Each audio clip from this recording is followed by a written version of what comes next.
आज फिर मैं आपके सामने एक ऐसा क्वेश्चन लेके आया हूँ जिसकी बोर्ड में और कंपटीशन में की पूरी संभावना होती है। बोर्ड में तो बोर्ड के लिए तो बहुत इंपॉर्टेंट है। तो दो सेल हैं जिसका ईएमएफ 1.5 है और ईच का इंटरनल रेजिस्टेंस आर है। जब आप इन्हें सीरीज में कनेक्ट करते हैं आर के थ्रू गैल्वेनोमीटर, तो गैल्वेनोमीटर में 1 एम्पियर की करंट फ्लो होती है। जब आप इन्हीं सेल को पैरेलल में कनेक्ट कर देते हैं तो गैल्वेनोमीटर में 0.6 एम्पियर की करंट फ्लो होती है आर के थ्रू। आपको निकालना है कि सेल का इंटरनल रेजिस्टेंस, इस सेल का इंटरनल रेजिस्टेंस कितना है, और इस सेल का इंटरनल रेजिस्टेंस दोनों सेम मान रखा है। तो हम सबसे पहले क्या काम करेंगे, सीरीज की बात करते हैं। सीरीज में दोनों देखिए सीरीज में कनेक्ट है, तो नेट ईएमएफ कितना हो जाएगा 1.5 प्लस 1.5 यानी 3 वोल्ट का हमारा नेट ईएमएफ हो जाएगा। अब टोटल रेजिस्टेंस निकाल देते कितना हो गया, आर प्लस आर हो गया 2R प्लस आर, और गैल्वेनोमीटर का रेजिस्टेंस है R G.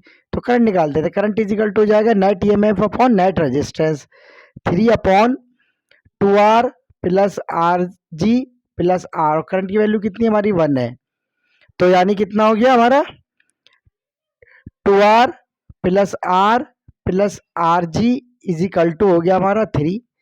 Then R plus R G is equal to हो गया हमारा 3 माइनस 2R। इक्वेशन फर्स्ट से मान लेंगे। अब हम पैरेलल की बात करते हैं, पैरेलल में वोल्टेज की वैल्यू सेम रहती है, तो उस केस में क्या हो जाएगा हमारा नेट ईएमएफ कितना हो जाएगा ई यानी 1.5 हो जाएगा। अब हम क्या करेंगे, टोटल रेजिस्टेंस निकालेंगे।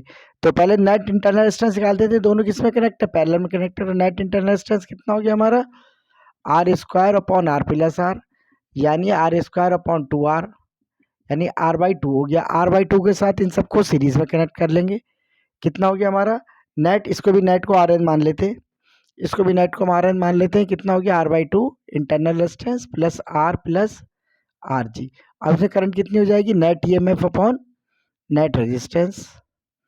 नेट ईएमएफ कितना है 1.5, नेट रेजिस्टेंस कितना है R/2 प्लस आर जी। उसकी वैल्यू कितनी है 0.6 एम्पियर है। वैल्यू निकाल लेते हैं इसकी कितनी हो जाएगी, इसको इसके नीचे ले आते हैं हम लोग। R/2 plus R G is equal to हो जाएगा 1.5 ओवर 0.6। कितना हो गया हमारा 5/2। 5/2 कितना हो गया हमारा 2 2 4 और 2.5। देखिए इसको इसके नीचे लेके चले गए, इसको इसके नीचे ले गए, 3 से काट लिया, 3 2 6 3 5।